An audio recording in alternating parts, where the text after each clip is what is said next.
Il y a plus de 30 ans que je n'essaye pas de faire un peu de pain avec mes propres mains. Lorsque j'ai grandi au sud de l'Espagne, j'avais une maison qui avait un gros jardin et j'avais un four au bois et j'ai cuisiné à chaque fois 18 kilos de pain. C'est une chose incroyable. Les voisins se rapprochaient de moi parce que ça sentait bien.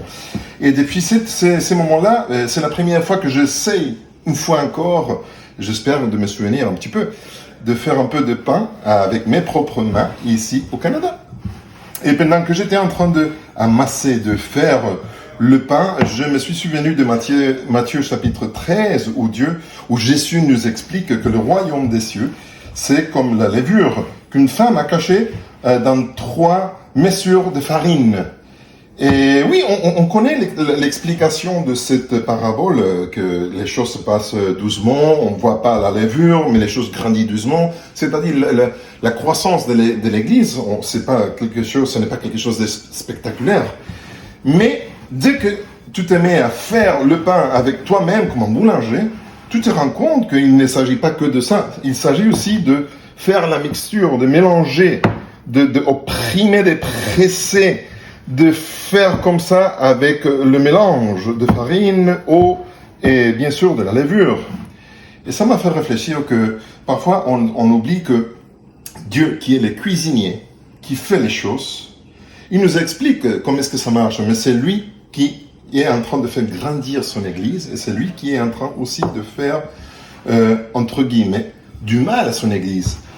Pour que l'Église puisse grandir comme le pain pousse après dans le four, il faut que Dieu mélange les choses très bien. Et parfois, il faut qu'il rajoute des choses pour obtenir la texture la plus correcte.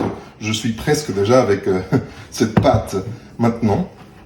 Et voilà, ça c'est la question. Parfois, ton église locale, voire notre église mondiale, souffre. Et on est en train de dire, de nous plaindre, mais pourquoi mon Dieu? Et on s'oublie que les royaumes de Dieu, il faut que ce soit comme cette pâte, qu'il soit pressé, que les choses soient mélangées. Il faut que nous acceptions parfois de temps en temps des nouveaux éléments, des nouvelles choses dans notre église. Et on pense que non, c'est pas bon. Mais c'est Dieu qui les rajoute, c'est pas nous. À la fin, Dieu va obtenir une pâte qui va donner le bon pain. Alors, je t'invite à réfléchir un petit peu dans tout ça, parce que l'église, cette pâte, ça symbolise l'église, mais l'église, cela implique aussi ta vie. Ça représente aussi ta vie personnelle. Chacun de nous fait partie de l'église. Donc, si ta vie est en train d'être bouleversée et tu ne comprends pas pourquoi Dieu est en train de permettre certaines choses dans ta vie, souviens-toi de ça. Dieu est en train de faire le meilleur pain avec toi. Alors, je te prie, essaye de faire un petit peu de pain chez toi. Et dès que tu fais ça, essaye de te souvenir de cette parabole et tu vas rappeler pas mal de choses et tu vas mieux comprendre ce que Jésus voulait nous expliquer.